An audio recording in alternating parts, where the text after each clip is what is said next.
I'll just quickly, for those of you who don't speak Czech, I'll quickly summarize what Zuzana is saying there. Her brother was born on the 4th of May, 1925, so very close actually to his birthday, just a few days ago. I called him Bobby. He started writing poetry when he was still very young, then he moved to satire. We were all sent to Terezín as a family. Bobby was ill for the whole time. He had polio, isn't it in English, I believe.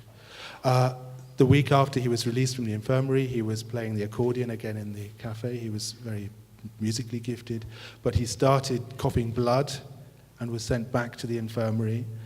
He's suffered ill health all his life, but as a writer, he was nonetheless highly productive. He was in the Communist Party, but was thrown out twice. First in the 1950s, when he was also thrown out of university at the time of the anti-Semitic Slansky trials. And in 1969, he was expelled from the party a second time after the literary newspaper Literárny Noviny had a questionnaire where they asked writers which direction Czechoslovakia should go. At that time, there was a popular novel called Far from Moscow, and that was the answer he gave, which meant that he was thrown out of the party the next day.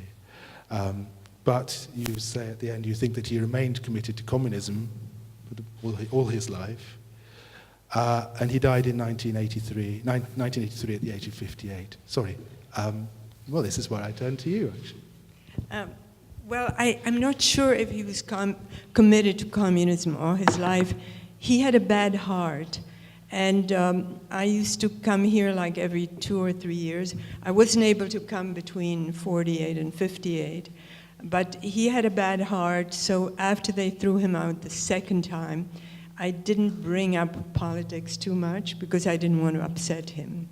And also I didn't want to spend the short time that we had together in political discussions. That photo with the black, really smart shirt where he's sitting on the bed and you're there, and that's your mother in the background, is it? I'd love to know what time that is from. That's Boženka.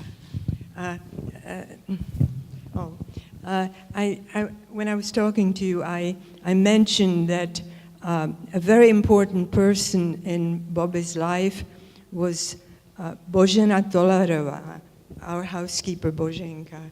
And can I tell a few words about him? She was such an extraordinary person. She had to go to work at the age of 14. She was an orphan, and she became a maid.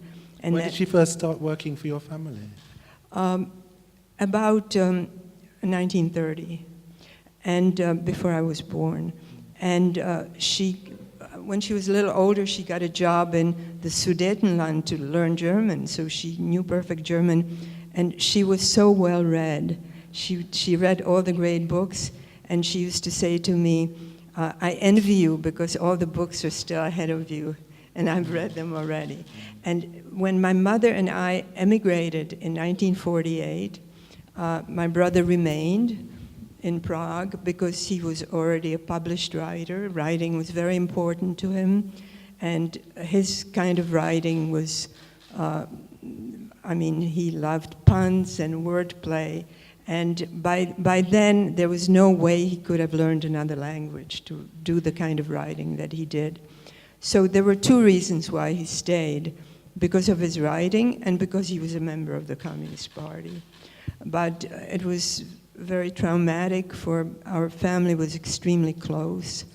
So when my mother and I left in April 48, we had to say goodbye, but he didn't remain alone because he had Boženka. And they were so devoted to each other. And when I visited in Prague, it was always Boženka who told me what was going on in literature at that time. And she was the first reader. And I wanted to say a few words about her because she was so important in our family. And she must have been heartbroken when you and your mother left. Well, yes, it was very tough on all of us. You as well must have been heartbroken. Yes, I loved her, yeah. It was, the separation was very difficult. Going through the war years, remaining together as a family was so important to all of us, and separation was a big problem.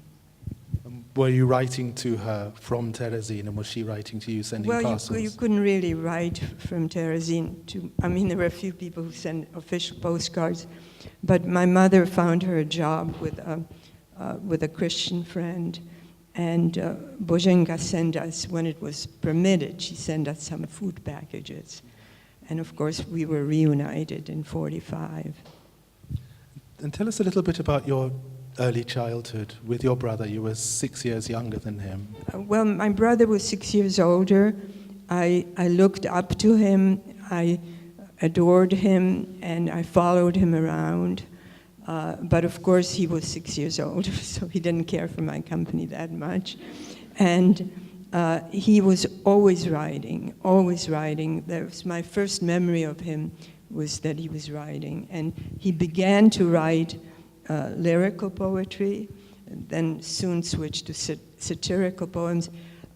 It was writing poems for family occasions and birthdays was a family custom that actually goes back to my grandmother on my father's side, who was German-speaking.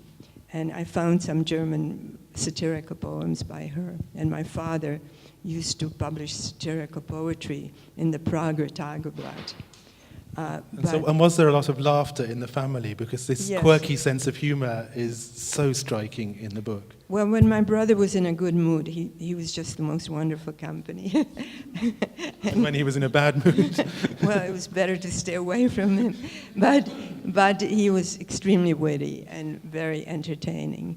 And so we had a good family life, and we used to go away on vacations and go ski vacations together. But he was also in bad health when he was young. He had something called St. Vitus dance, where you cannot control your movements.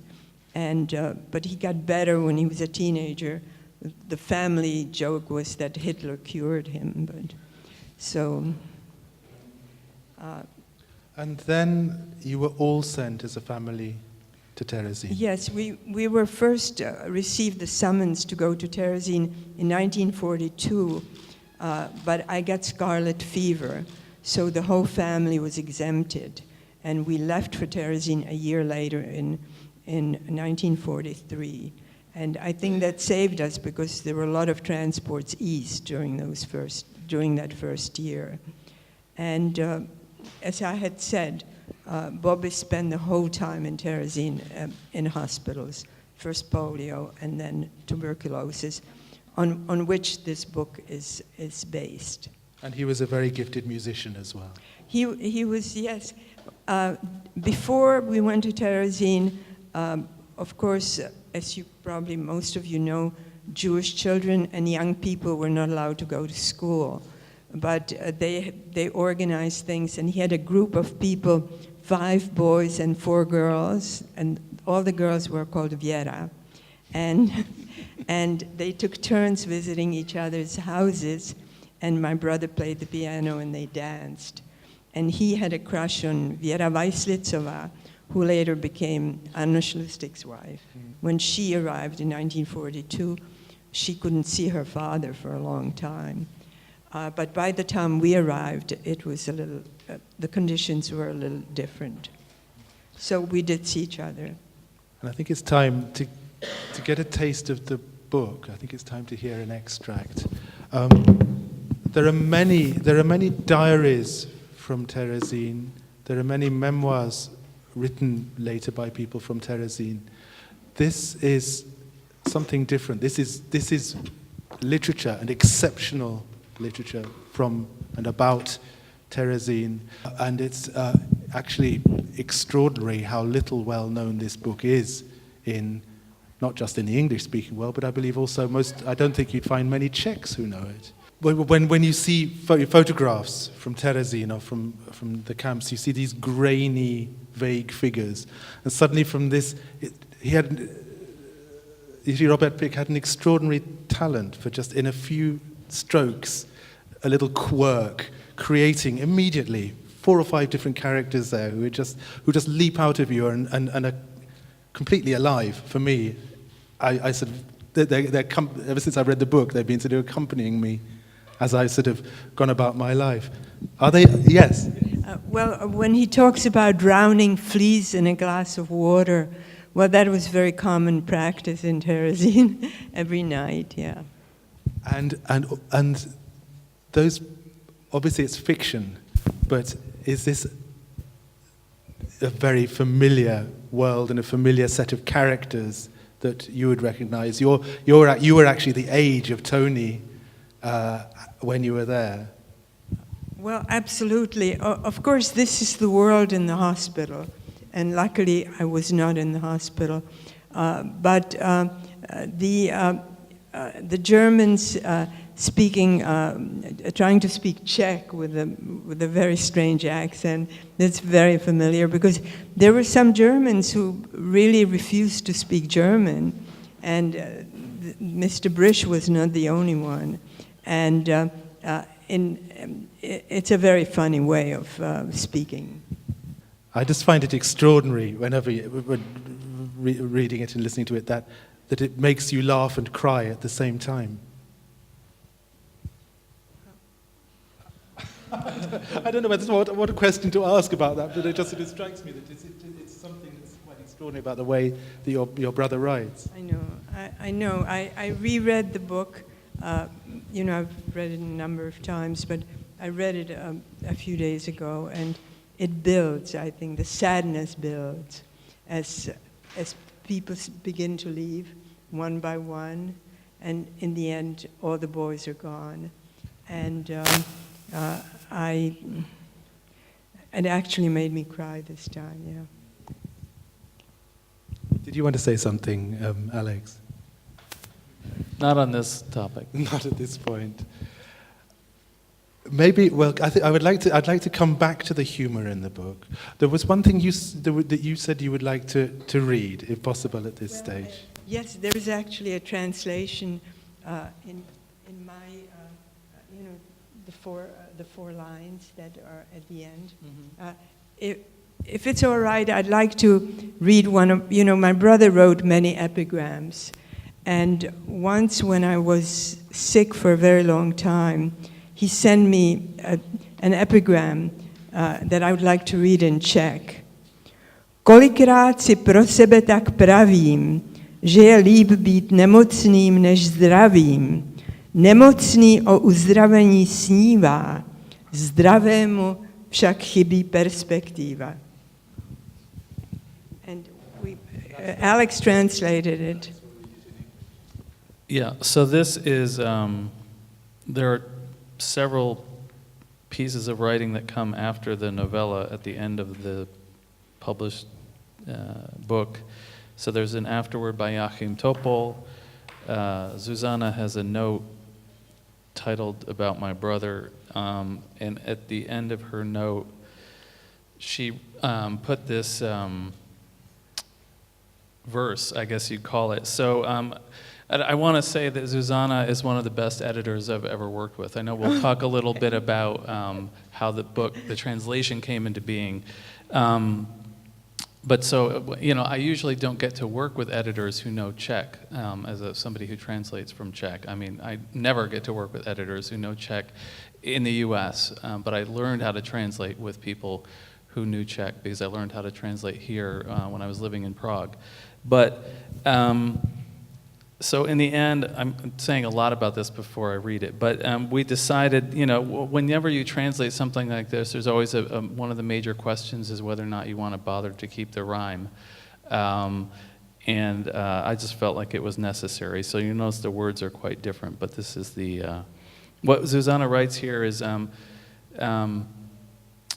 may I read? Sure, of course. Okay.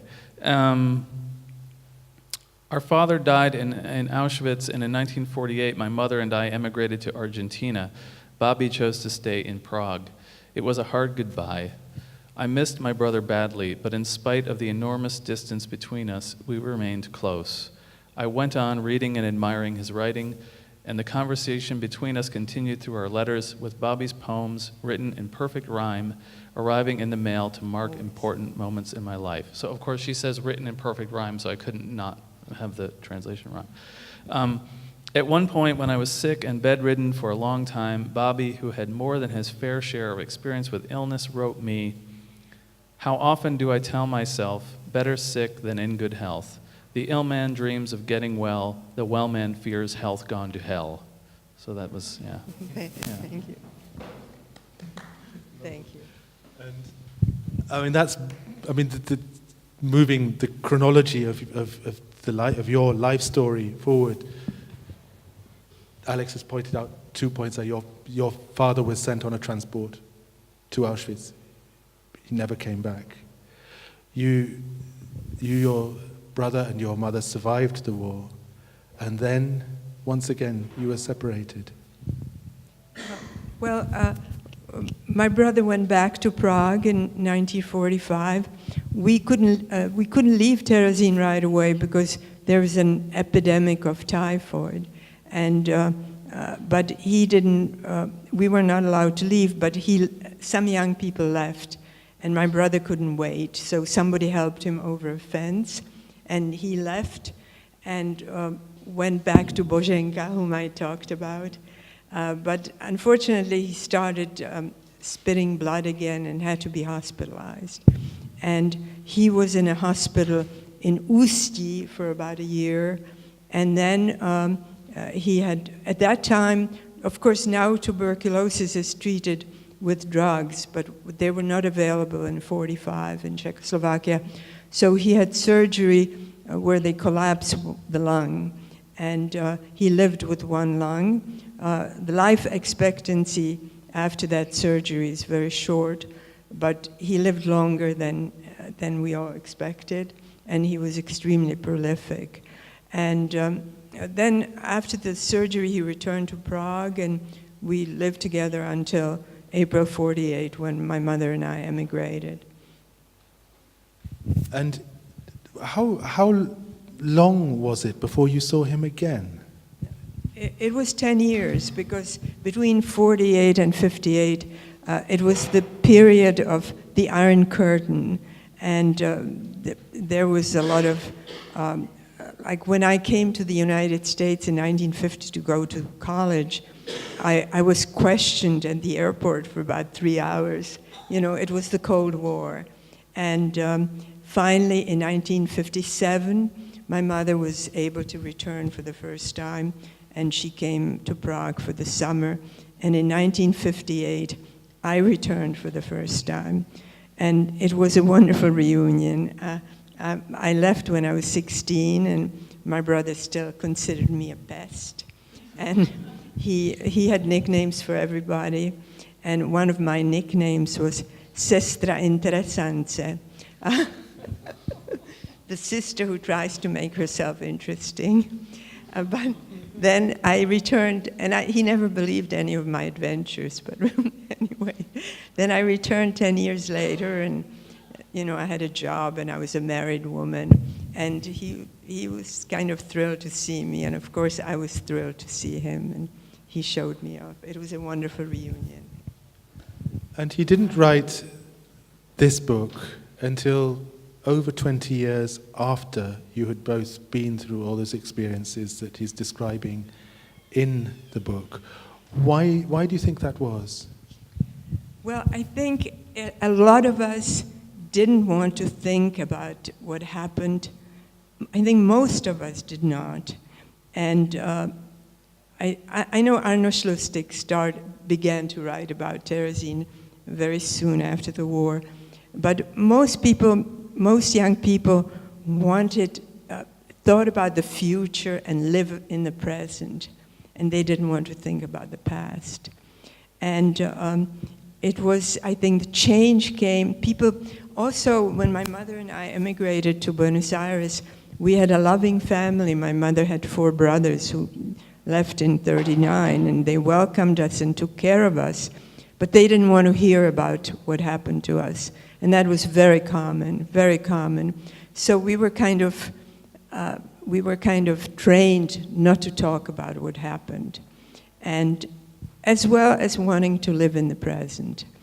And so I think that's why it took my brother 20 years to start writing about it. And in the meantime, he'd made a career for himself as he founded or co-founded the Paravan Cabaret, the theatre, didn't he? And he'd become very well known here in Prague as a satirist. He began to publish right after the war. He wrote a poem, Hvězdy na nebi křičí, slunce sviť, hvězdy na zemi odpoví, Jude žid. That's how it started. Stars in the heavens cry, shine, sun. Stars on earth reply, Jude, Jew. It rhymes in Czech. And that poem was reprinted in many collections. It goes on. And he began to publish regularly, mostly epigrams, but then he became an editor of Literární noviny. And in the early 60s, Prague Spring, he opened his own theater called Paravan. He wrote parodies, so Paravan. He published 9 books, and one of them was called Parodivan, because he parodied Czech writers. And Paravan was at the Reduta, and he was the artistic director and wrote all the material, plays and sketches. And in fact, there is one other work of Jiří Robert Pick that you've translated as well, isn't there? Well, Zuzana translated it and I revised it. So this was a play with music, not a musical, but a play with music called Smolaj v žluté čepici, the unlucky man in the yellow cap, I think we called it in English. And did I do that before I started working on this? No, after. You translated 3 chapters. Yeah, so the way the translation came into being, Zuzana and I met through an event at the Czech Center in New York, and she asked me if I would be willing to translate 3 chapters of the book to use as a sample to try to find a publisher for the book. This kind of thing happens a lot when you're a freelance translator, so it was a totally normal request. And I said I would be happy to do that, and did. That was in 2002, I think. I looked at my old files on my computer when this was coming out to see how long ago it was, so 16 years ago.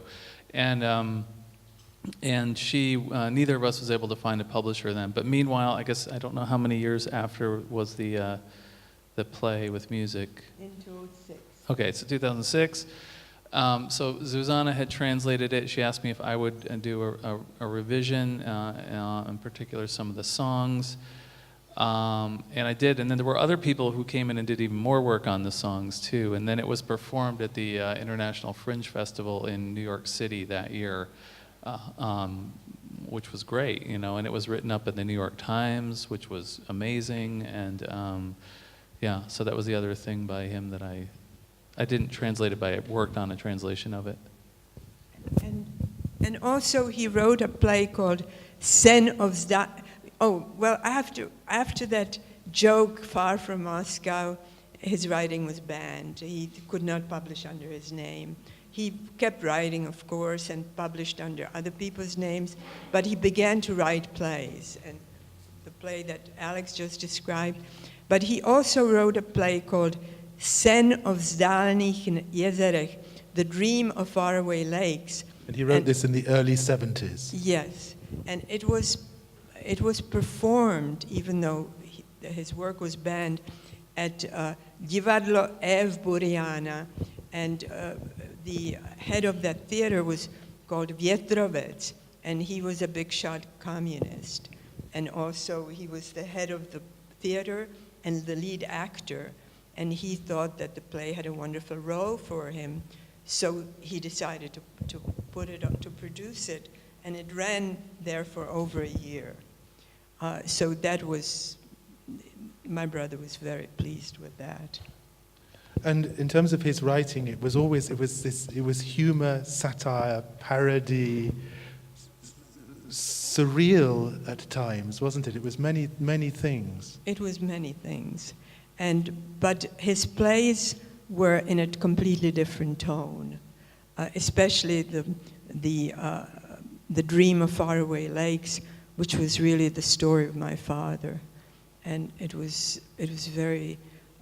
The first act had some humor in it, but the second act, which deals with his departure for Auschwitz, and in the play he kills himself. He has a pill, and I wish my father could have done that. I'd like to return to the book because we're about to hear another extract a little bit further along in the book, where, as you both said, there's the reality of the transports, which is always kind of just referred to almost by the way, isn't it, in the course of the book, becomes more and more real. And I'll get Alex to actually introduce this extract, because, but beforehand, I'd just like to ask you one thing about the fact that the book is very blunt.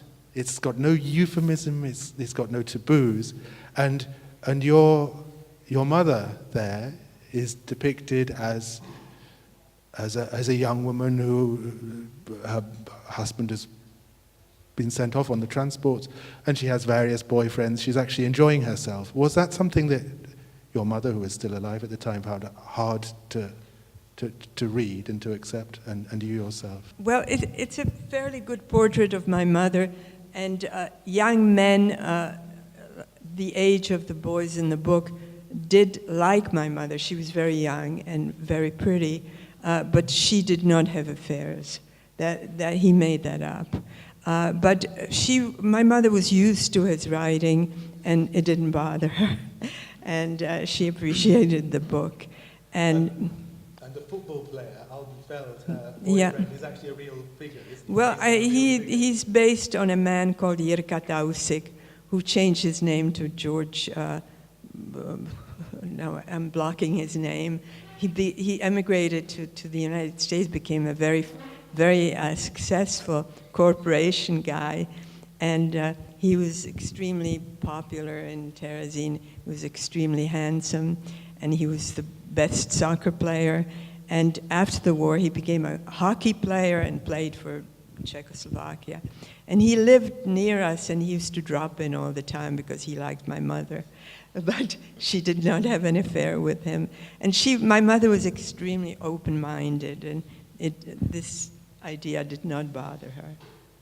Just hearing you tell that story is actually incredibly cheering when you read the book and you read about their friendship, to know that they both survived and that friendship continued after the war. There's something rather wonderful about that.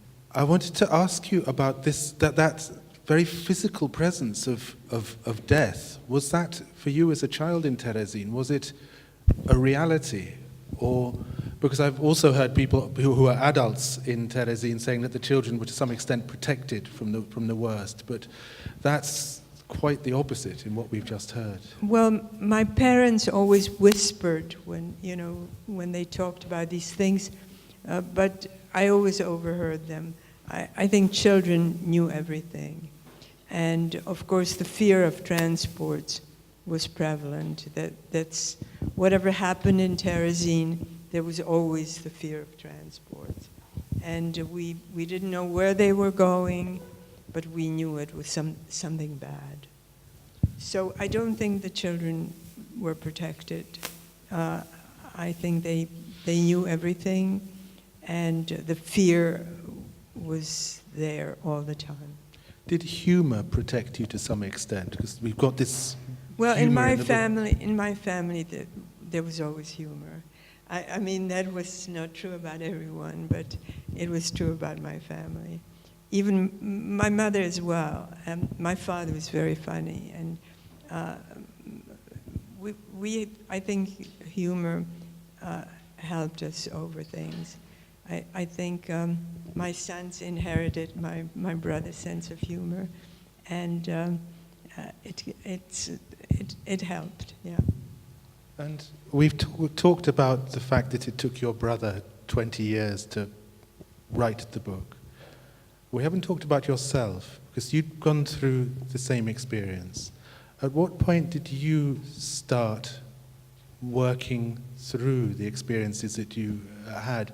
I ask partly because of course, you've had a career as a filmmaker, a documentary filmmaker, and you've made several films about this subject, including the film The Voices of the Children, Hlasy Dzieci, where you actually look at that question of communicating the Holocaust to the next generation. Well, it took me a very long time.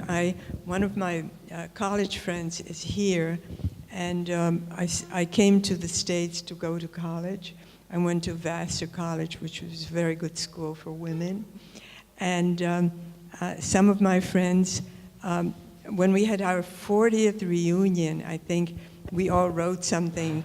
I must have mentioned that I came, about my experiences. And most of my friends were very surprised, because obviously I never mentioned it.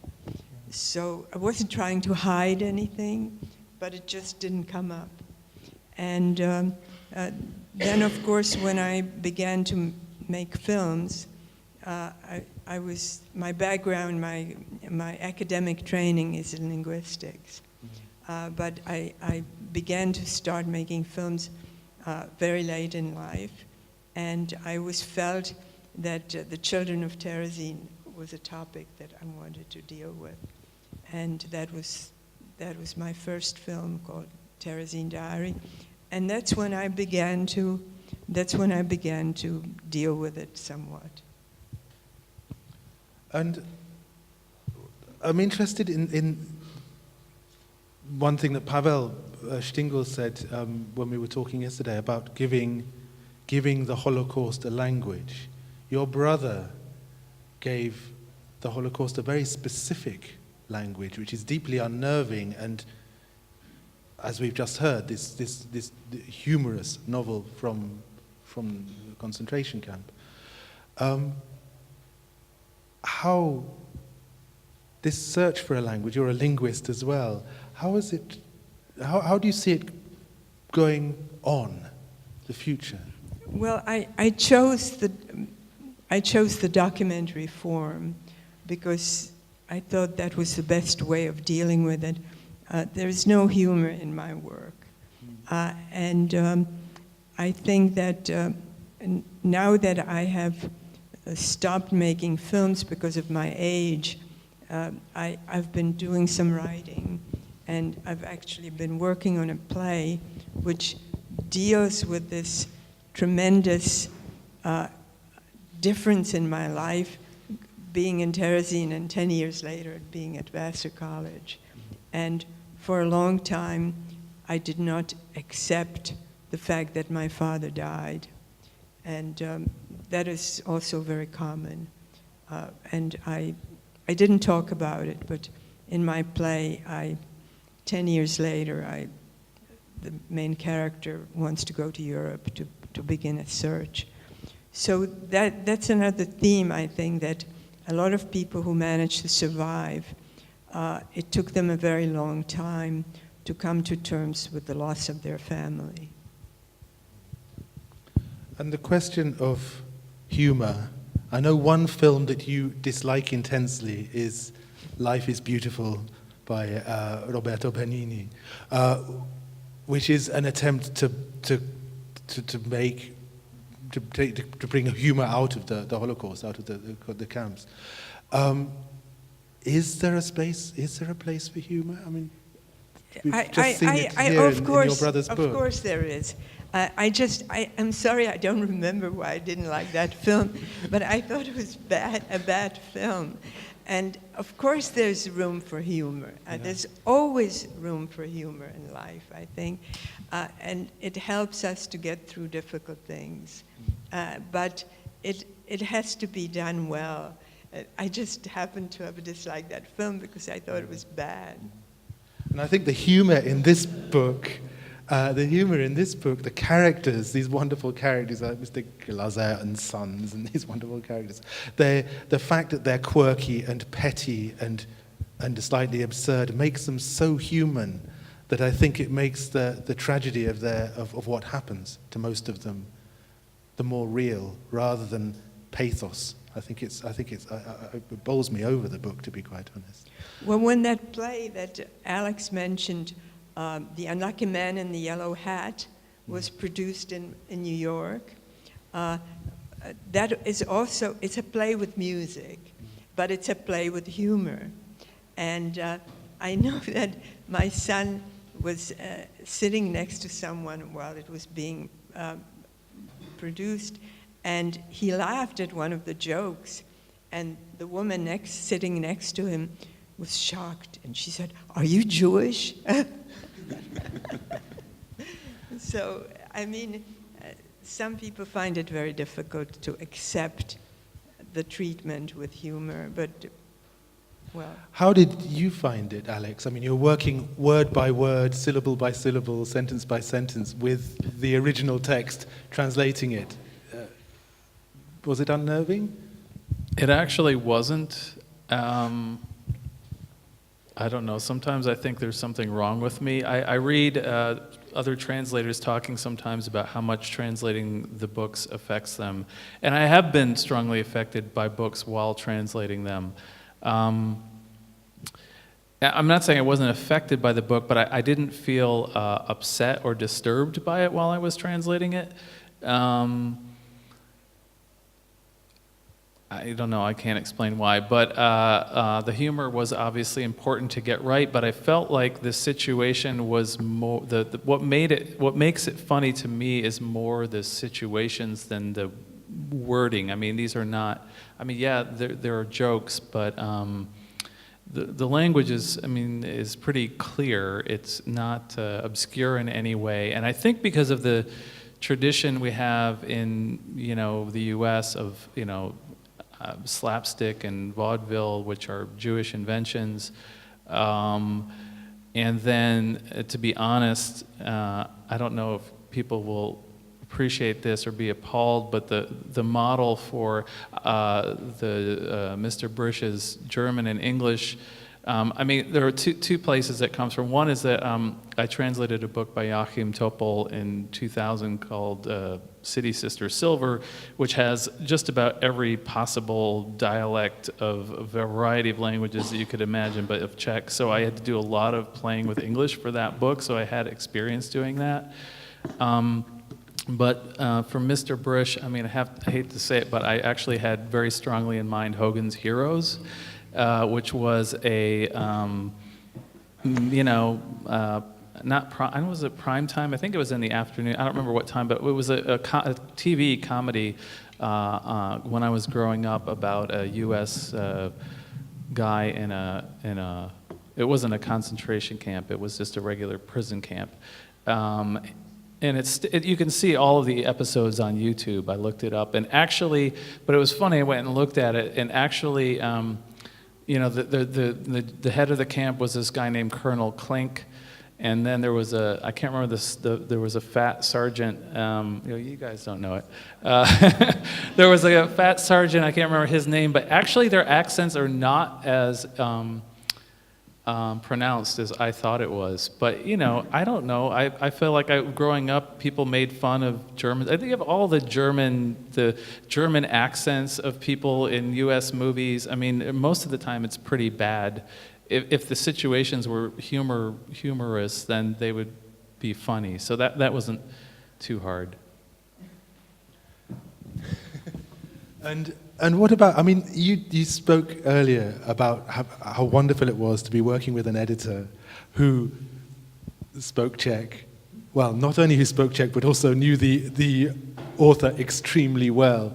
There were things that you did change, actually, for the English version, aren't there? Yeah, I felt really, working on this, translating this book, and then, once I had a draft that was good enough, I would send it to Zuzana. This was before we had a publisher for it, and she would, suggest changes.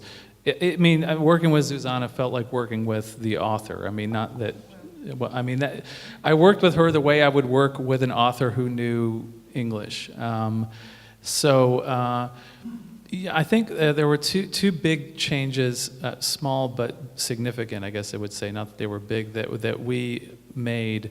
One is right in the very beginning of the book, which has to do with Tony's age. This is a sensitive or important topic because of his development emotionally and sexually during the course of the book. And we just felt like for the age that he ends up being toward the end, where he starts to have this, encounter with one of the nurses, the age seemed off to both of us, right? And I mean, this is not a change I would ever have made on my own. And I don't remember which. Yeah, so, yeah. So Zuzana brought it up, and I agreed. And then when we made that change, we made him a year younger because we decided, I think, a 13-year-old would not have had the reaction that he had, so we made him 12. And that meant we had to change him from 9 to 8 at the beginning of the book as well. So that was one thing that we did. And then also, actually, in this chapter that I just read, I can't remember which of the three men says it, talks about throwing the Jews in a lake. And in the original Czech, he refers to a big lake. I forget the name now. I could look it up, in Poland. But when I looked it up online, it turns out it isn't actually a lake, but a lake region. So factually, yeah, it was incorrect. And anyway, even if it had been correct, I believe most people wouldn't have no idea what they were referring to, so we just said a big lake. And I'd like to ask you about how I just want to say one other thing, which is that there are footnotes. If any of you are buying the book and reading it, there are footnotes in the text. Those are Pick's, not mine. He put in footnotes that are also humorous, that explain some of the institutions in Terezin, but are his footnotes, not mine. And I'd like to ask you about the translation and how you think it will be received in the United States, or has already been received in the United States, and also about the question of the literary merit of the book, because I think it has great literary merit, and there are several very important books that have. What's that? That have been written about the Holocaust, and this is very different. This is something that's very original, and I'd like to ask you about that. Well, there has been one review already, which I think was a great review to start off with, because the author of the review was very sympathetic to the novel. Asia Bakalar, who's a Polish, I don't know how you say Polish Brit, a Polish Briton. So she was born in Poland and she moved to England, and she's been living there for quite a while now, and she herself has written a novel in English, so she, is bilingual, and she wrote a very sympathetic review, and she compared it to 3 other works, and unfortunately, of course, the only one I remember that she compared it to, because I didn't like the comparison, was to Life is Beautiful by Roberto Benigni. But there were 2. Do you remember the other? It's terrible. I should have looked this up before I came here. 2 other works she compared it to. And then, has there been another review yet? Martin, do you know? Here, I don't think there's been another review yet. I mean, I'm really curious to know what the reviews are like. I'm not to go overboard on City Sister Silver, but I just thought of it because that book has a very powerful chapter in it that's set entirely in Auschwitz. And none of the reviews, I was shocked. There were a lot of reviews, not shocked, but astonished. None of the reviews of that book when it came out, the translation, mentioned that at all, and it felt like it was the one part of the book that U.S. readers might have some opinion about, because there is so much, Holocaust literature, and specifically about Auschwitz in English. I'm curious. I just wanted to mention that when it came out in German 5 years ago, It had a really excellent review in Die Welt. Pavel's been gesturing to me that we're running short of time. It would be nice to take... No?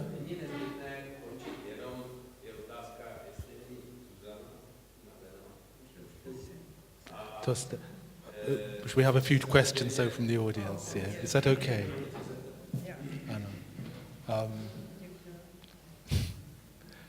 I wanted to, before we just take questions from the audience, I think there's one thing that is worth mentioning. We're here at this station, Bubny Station. The last time you were at this station was in 1943, is that right? Yes, I left for Terezin from this station, but I'm sorry, I don't remember. But I know I did. I remember one thing about the trip and my arrival in Terezin, where my best friend and my cousin Peter waited for me. But I don't remember being at this station, but it affects me being here. Thanks. Are you happy to take a couple of questions or comments from people? I don't know if anybody's got a microphone that could I ask somebody to maybe...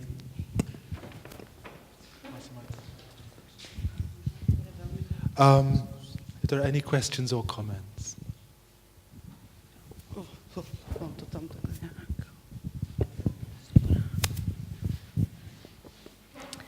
I had a question. If you've ever met or have heard of Peter Ginz, who was in Terezin and started to publish this magazine, Vedem, yeah. Or his sister, Chava. I knew his sister. There was a Jewish school where I went, as we were not allowed to go to regular school. I went to the Jewish school in Yachimova for about 3 months, and then it closed. And then the Jewish community opened something called utulke, like play groups. We were not allowed to learn anything, but we had the most wonderful people come and lecture us, like Saudek, the translation of Shakespeare. Then when I went to an American high school, I knew Shakespeare better than the American children. So I was in the same utulek as Eva Ginzova, and she was a year older, and I looked up to her. She was beautiful, and she had a beautiful singing voice, and I couldn't sing. I admired her. And then she was quite a bit taller than me. And then maybe 10 or 15 years ago, I met her in Prague for the first time. And I was taller than she was. That was quite a shock. But she's a lovely person, and she's an artist who lives in Israel. Her name is Chava Presburger. Presburger, yes. Anybody else? I think in that case, thank you very much indeed, Zuzana. It's been wonderful talking to you and very moving. And thank you for sitting on these uncomfortable chairs for a good long time. And thanks as well to Alex for coming along and to Pavel for the fact that we're here. Děkuji vám za tu otázku.